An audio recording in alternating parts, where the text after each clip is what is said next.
Let's create a connection and enjoy the ride. Come join us here at Open Minds. Hello. Do you ever feel like you would like to express some things, but you are just lacking the vocabulary? Do you ever find yourself in a meeting, out with friends, in a conference call, where you've got lots of things you want to say, but you just can't find the words? Well, that happens a lot. Let me give you some tips.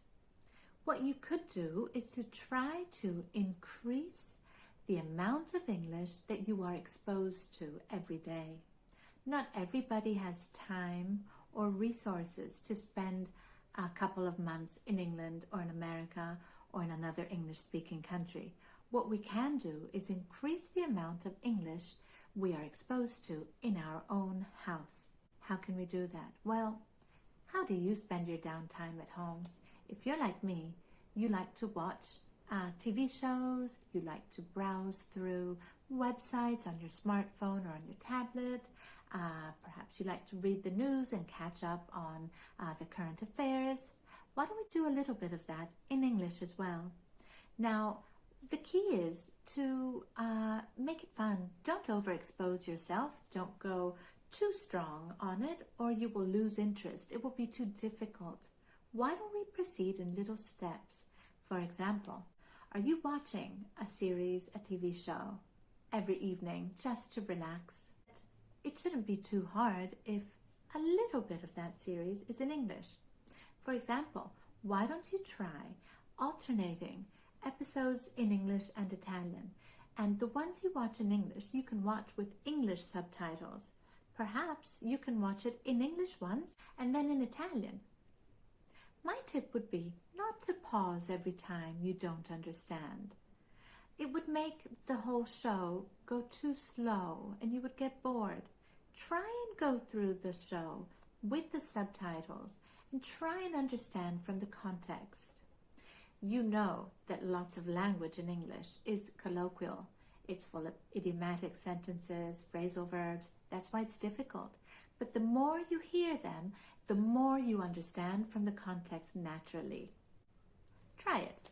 Another thing you can do is, are you on social media? Do you use internet a lot? Do you look up some things you are passionate about? Well, why don't you join a community online where people talk about something that you are very interested in? For example, are you passionate about music? Are you passionate about art, wine, travel? Do you enjoy hiking, nature, I don't know, perfume like me?